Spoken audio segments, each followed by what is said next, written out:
नमस्कार, मैं हूं एडवोकेट डॉक्टर अजय कुमार पांडे और इस वक्त आप देख रहे हैं 4C लॉ पार्टनर्स का यह कानूनी चैनल। जी हां, एक बड़ी खबर, ईडी की हार या न्याय की जीत। हैज ईडी लॉस्ट इट,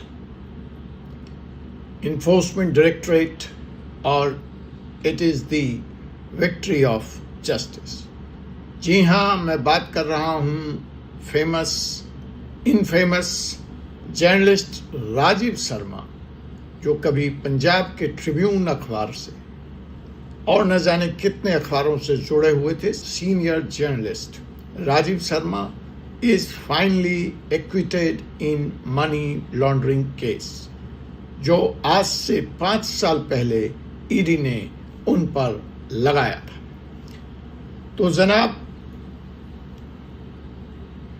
आज हम इसी मनी लॉन्ड्रिंग केस में जो जर्नलिस्ट राजीव शर्मा जी को क्लीन चिट मिली है, जिसने एक साथ जर्नलिज्म, नेशनल सिक्योरिटी और लीगल सिस्टम तीनों पे सवालिया निशान खड़े कर दिए। राजीव शर्मा एक देश के जाने माने सीनियर जर्नलिस्ट, जिनको जासूसी के जुर्म और हवाला डीलिंग के चार्जेस में उठाया गया था आज से 5 साल पहले। अब ईडी ने फाइनली मनी लॉन्ड्रिंग केस में उनको क्लीन चिट मिल गई है। लेकिन क्या यह सच में क्लीन चिट है, हम इसको भी समझेंगे। तो साहब, राजीव शर्मा, जैसा कि मैंने बताया, ट्रिब्यून अखबार के अलावा फॉर्मर कॉलमनिस्ट और बहुत सारे मीडिया हाउस से जुड़े रहे। सितंबर 14, 2020 को दिल्ली पुलिस की स्पेशल सेल ने उन्हें special official secret act OSA में गिरफ्तार कर लिया।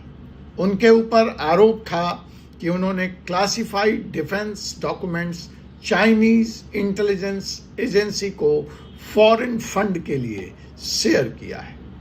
बाद में इस केस में ईडी भी इन्वॉल्व होती है और उनके ऊपर हवाला funding, shell company transaction from Chinese nationals का आरोप लगता है। अब इन्फोर्समेंट डायरेक्टरेट ने अपनी जांच शुरू की। जांच में जो आरोप लगाया कि सेल कंपनियों के जरिए राजीव शर्मा ने 30 से लेकर 40 लाख रुपया प्राप्त किया। जो पेमेंट है वो चाइनीज नागरिक, Chinese nationals and suspicious firm के जरिए उन तक पहुंची थी। वो विदेश गए, ट्रिप एब्रॉड किया, एलिजिबली सेंसिटिव इंफॉर्मेशन वहां पे शेयर किया। देखिए, आपको हरियाणा के एक ऐसे ही ज्योति मल्होत्रा जासूसी कांड की याद आ जाएगी। यह तो बाद में हुआ, अभी हुआ, लेकिन ऐसा एक कांड, ऐसा ही एक आरोप राजीव शर्मा पे सन 2020 में लग चुका था। तो ज्योति मल्होत्रा कांड कोई नया नहीं है। अब आगे बढ़ते हैं। जुलाई 1, 2021 को ईडी ने उनको अरेस्ट कर लिया under money laundering case, prevention of money laundering act PMLA। लेकिन प्रोसीड्स ऑफ क्राइम का कोई सही एविडेंस, सही सबूत, स्ट्रॉन्ग एविडेंस, कॉन्क्रीट प्रूफ नहीं दे पाई।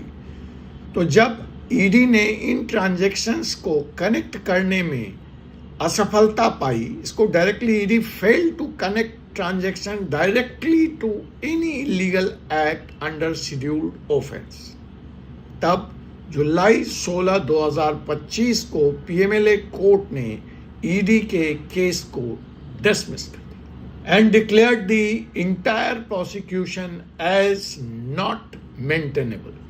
तो इस तरह से ईडी काम करती है कि अगर जो एविडेंस है वो पेश नहीं कर पाती है, या जो बेसिकली, जैसा कि आपको पता है कि ईडी के पास FIR दर्ज करने का अधिकार नहीं होता है।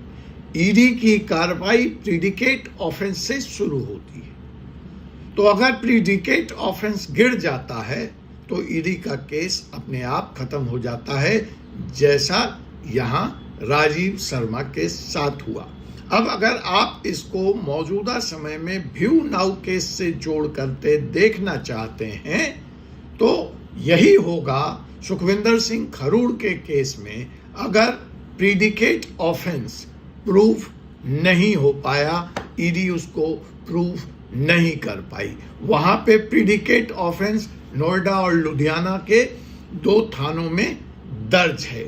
जैसा कि अपने हाई कोर्ट के पिटीशन में व्यू नाउ ने दावा किया है कि उनका एफआईआर रद्द हो चुका है। खैर, इस पर कोर्ट ही अपना अंतिम फैसला सुना सकता है। हम आप कोई नहीं होते हैं इस पर टिप्पणी करने वाले। खैर, हम अपने आज के मूल एपिसोड पे वापस आते हैं। तो साहब, दिल्ली हाई कोर्ट ने दिसंबर 2020 में डिफॉल्ट बेल दे दिया जर्नलिस्ट राजीव शर्मा को। अब ये डिफॉल्ट बेल ये होता है कि अगर तय समय सीमा में ईडी चार्जशीट नहीं फाइल कर पाती है तो सामने वाला व्यक्ति बिल्कुल उसका एलिजिबल हो जाता है डिफॉल्ट बेल के लिए, जो यहाँ पर तय समय सीमा 60 दिन के अंदर ईडी अपना चार्जशीट नहीं फाइल कर पाई। अब अगर इसको फिर यहाँ से हम व्यू नाउ में ले जाके जोड़ दें तो हम यह पाते हैं कि यह इसका लाभ सुखविंदर सिंह खरूड़ या व्यू नाउ कंपनी को नहीं मिलेगा, क्योंकि वहां तय समय सीमा के तहत ईडी ने चार्जशीट फाइल कर दिया। तो खैर, under section 167 subsection 2 CRPC, Delhi police couldn't file charge sheet in 60 days. और legal principle, jail is the exception, bail is the rule, यहाँ पे अप्लाई होता है। और दिल्ली पुलिस ने हालांकि दिल्ली हाई कोर्ट के इस फैसले को सुप्रीम कोर्ट में चुनौती दी, लेकिन सुप्रीम कोर्ट ने दिल्ली पुलिस के इस चुनौती को नकार दिया and upheld the decision of Delhi high court dated April 4, 2025 and said you have delayed the charge sheet. You can't jail someone indefinitely just because charges are serious. अब यहाँ पे 2 केस है, आप समझिए। कुछ लोग जर्नलिस्ट राजीव शर्मा के इस विक्ट्री को फाइनल विक्ट्री बता रहे हैं, फाइनल जीत मान रहे हैं, लेकिन यह ऐसा नहीं है। यह जीत जरूर है लेकिन पार्शियल है, क्योंकि जर्नलिस्ट राजीव शर्मा पे 2 केस है। एक केस ये हवाला वाला था, मनी लॉन्ड्रिंग का था, इसमें तो उनको जीत मिल गई, लेकिन अभी ऑफिशियल सीक्रेट एक्ट के तहत जो ओरिजिनल केस है वो बाकी है। आइए उसको समझते हैं। So legally speaking he has been acquitted in 1 case but is still facing the trial in espionage case. जासूसी वाला मामला वही है। तो यहाँ पे एक सवाल यह भी उठता है कि फिर बिना उस केस के प्रूव हुए, ओरिजिनल केस के प्रीडिकेट ऑफेंस के, क्या ईडी ने उनको जल्दीबाजी में गिरफ्तार कर लिया था? और क्या दिल्ली पुलिस ने प्रोसीड्यूरल रूल का उल्लंघन किया, प्रोसेस का उल्लंघन किया? आइए समझते हैं इसको। सो लीगल टेक 1 की अगर हम बात करें, पहली दृष्टि में बात करें, तो default bail under CRPC 167 subsection 2 is a fundamental procedural right. यह कोई टेक्निकलिटी नहीं है, यह सिस्टम के लिए एक फायरवॉल है। और दूसरी बात, PMLA का मिसयूज हो रहा है एज ए वीपन। बार बार सुप्रीम कोर्ट, बार बार additional advocate general SP Raju और तमाम कोर्ट, मद्रास हाई कोर्ट इस पर टिप्पणी कर रही है कि साहब, PMLA can't be a tool in the hand of setting the political agenda.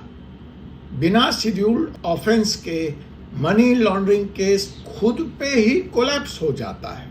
और जो तीसरी कानूनी बात है, ईडी को कोर्ट ने बोला where is the predicate offence. ये सवाल अब कई केसों में ईडी के सामने मुंह बाए खड़ा हो जा रहा है और लगातार लोगों को सुप्रीम कोर्ट से, हाई कोर्ट से रिलीफ मिल रहा है। Money laundering case can't survive in the vacuum, कई बार बोला, ठीक है।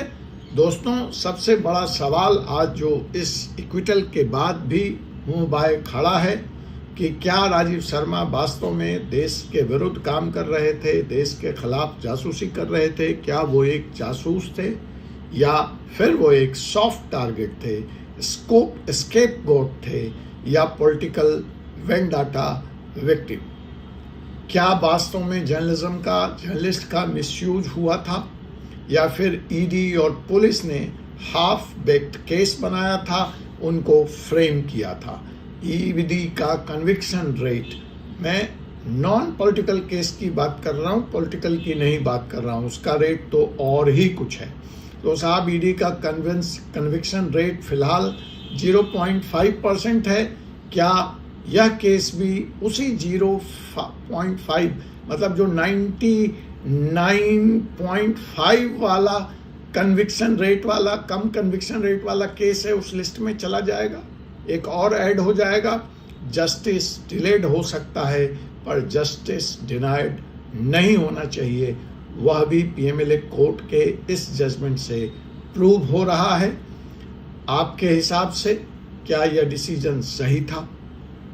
क्या कोर्ट ने जस्टिस किया है या नेशनल सिक्योरिटी को फिर से एक बार रिस्क पे डाल दिया है? कमेंट सेक्शन में लिखिए। Should supreme court suo motu monitors the espionage trial now? क्या मीडिया को भी अकाउंटेबिलिटी के अंडर लाना चाहिए? लाइक कीजिए, शेयर कीजिए, सब्सक्राइब कीजिए इस हाई वोल्टेज लीगल एनालिसिस के लिए। मैं हूं आपका दोस्त और कानूनी host doctor Ajay Kumar Pandey, supreme court of India, signing off from 4C supreme law. Bell icon दबाना मत भूलिए, वरना नेक्स्ट वायरल लीगल अपडेट आपका मिस हो जाएगा। जय हिंद, जय भारत, जय हिंदुस्तान।